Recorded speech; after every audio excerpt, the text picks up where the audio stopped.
once heard a story from professional chefs who said that if in the kitchen everybody's happy and there's a lot of intention being put into the food as they're making it to be positive and have a good experience for people, that they will respond to that.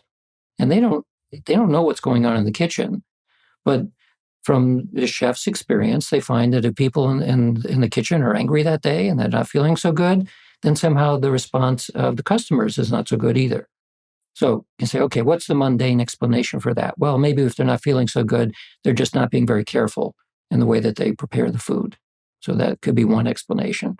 Well, maybe it really is something to do with intention. So we did an experiment. The first one of this type that we did was, we said, well, what if we had people who are expert in tenders? And I'm talking about, in one case, a Mongolian shaman that we knew, in another case, a Buddhist monk who spent a lot of time in that kind of space.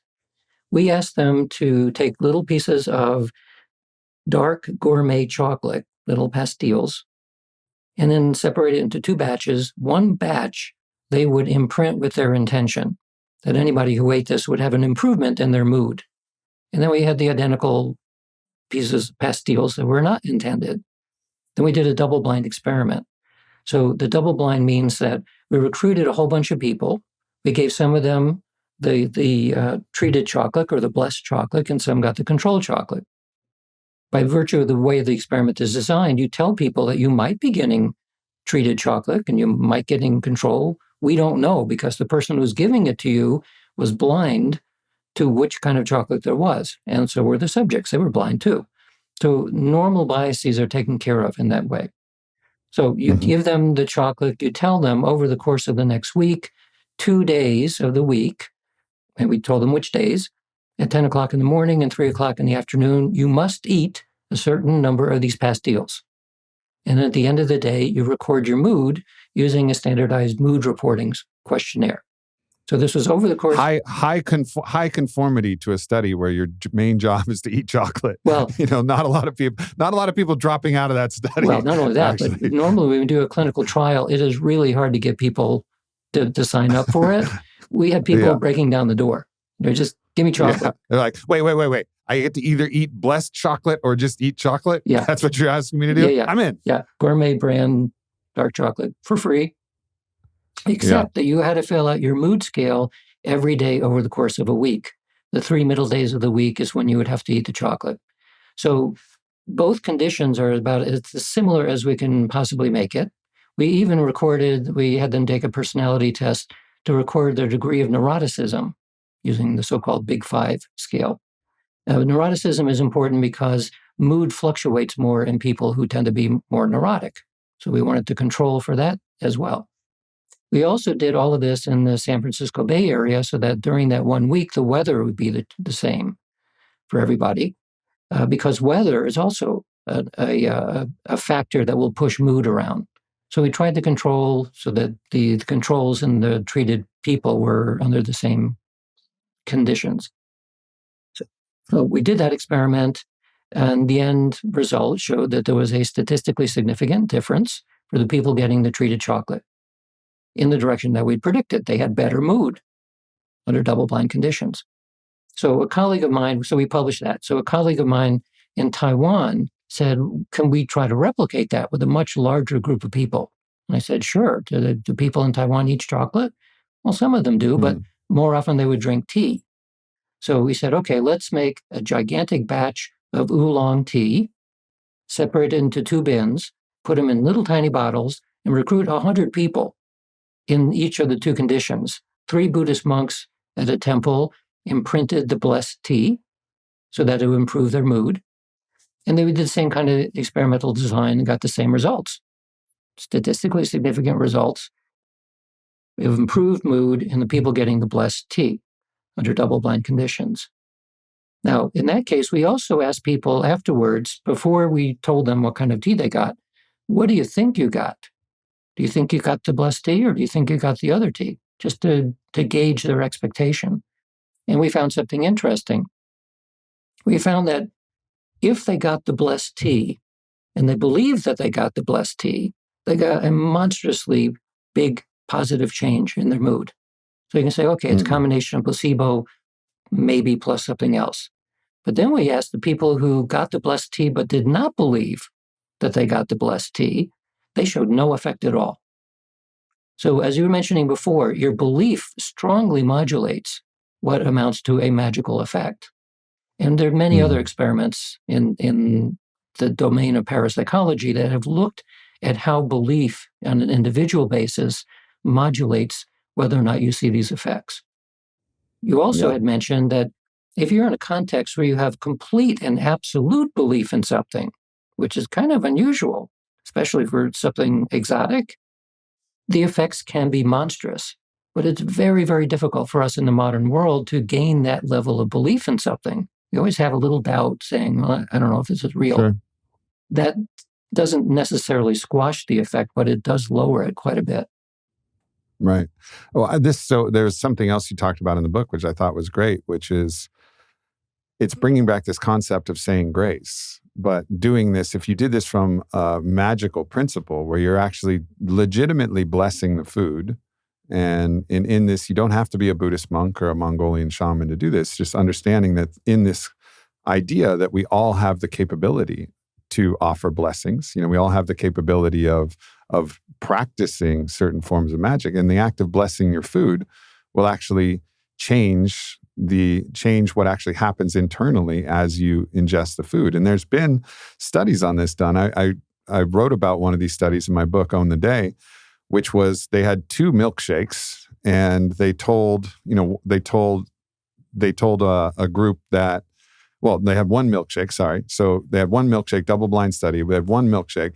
They told one group that the milkshake was actually super healthy for them and didn't have a lot of sugar, didn't have a lot of this. And then they told the other group that this is packed with sugar. It's a really indulgent, decadent milkshake. Well, it turns out that it was the same indulgent, decadent milkshake that they gave to both people. But the people who believed that this was a very healthy, metabolically supportive milkshake had a measurable difference in their insulin response, in a variety of measurable biological conditions based upon their belief about the milkshake they were having.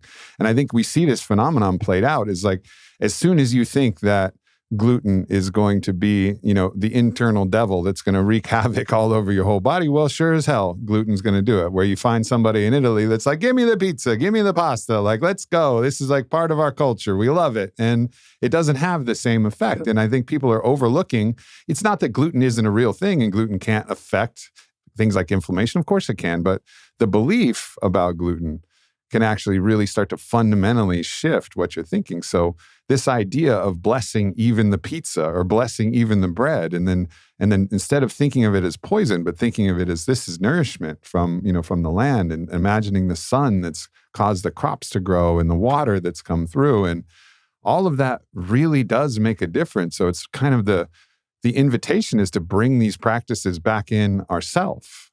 Right. And so to continue the story then of the 2 experiments I just mentioned was similar to what you're saying here. It's about your internal belief changing the way that you end up feeling, even under double-blind conditions. So the next step, though, is there actually a physical change?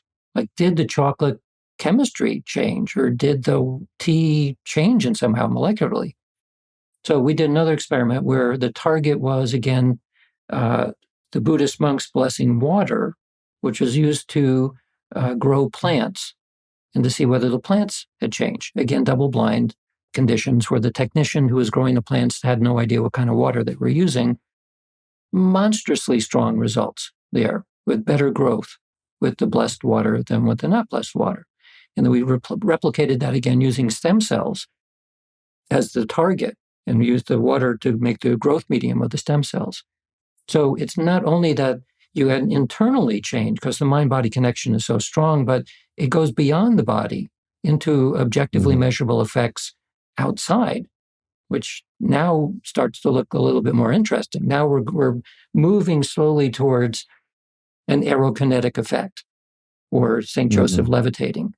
The effects that we see in terms of the magnitude, again, I want to emphasize this, that when you do an experiment on demand under highly controlled conditions, you get statistically very strong effects sometimes, And so the effect is real. It's a real thing, but it's small in magnitude.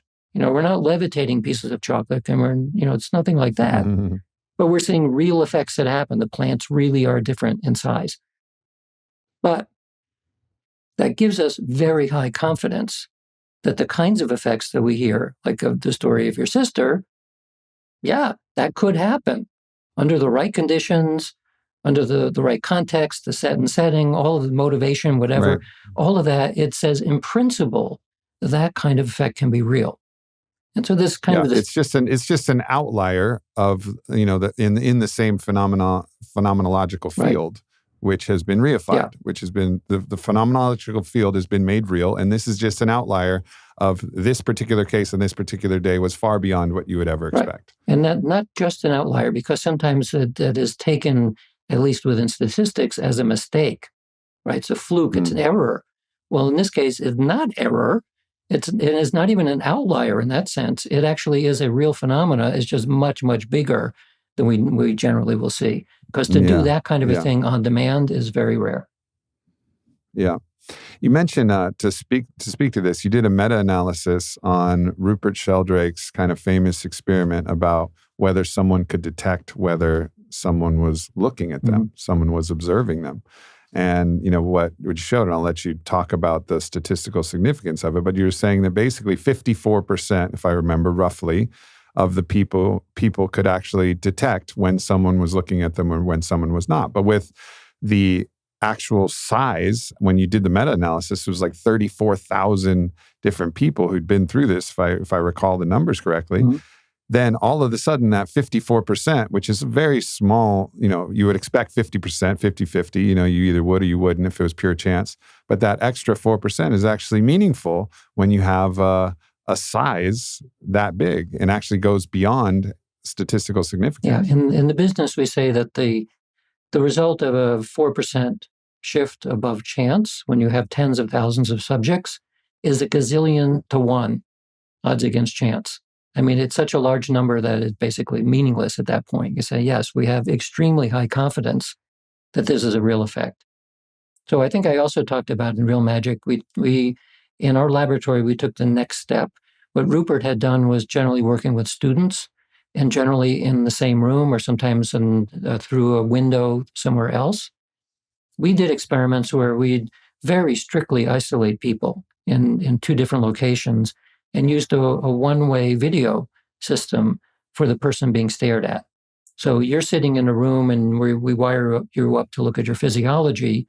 And we just say for the next 30 minutes, somebody might or might not be looking at you through that camera. And otherwise you just sit there. There's nothing else to do because you don't have any monitors or anything. And then the other side of the system is the person assigned to be staring. And so a computer will occasionally show your live video on a monitor in front of the person who's assigned staring. And when your face pops up, they stare at you. And oftentimes internally also, you try to mentally grab the other person and shake them. Sure. And then the image goes away and you withdraw your mind from the task. So the underlying hypothesis then is that when you look at the person being stared at, you look at their physiology, like their heart rate or their skin conductance or pupil dilation, that will change when they're being stared at. Because that would be the physiological equivalent of somebody in the real world saying, I feel creepy, and then they turn around and see somebody staring at them. So there are 36 formal experiments in multiple labs doing that kind of experiment with something like over 1,000 different pairs of people involved. When you do a meta-analysis, it's very clear that people's physiology does change, usually in the direction of sympathetic arousal when they're being stared at, as compared to when they're not being stared at. So once again, very rigorous conditions, do this on demand. We get real effects.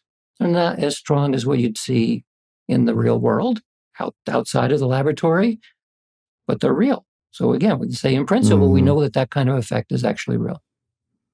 Yeah. So another one of the studies that you talked about was using mediums and then flashing different pictures of people, and then they tried to decide whether that person was alive or dead based on the photo. And this was part of their practice. And again, what you saw was that some were actually highly effective, individually statistically significant in their ability to detect whether someone was alive or dead, just based on a photo. Nobody that they would know.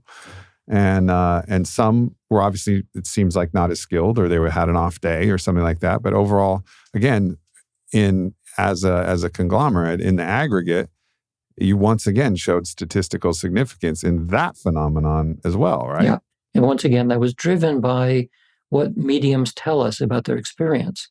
That some of them can look at a picture and just like in a snap, they get it. This person's alive or this person's dead. They feel the difference.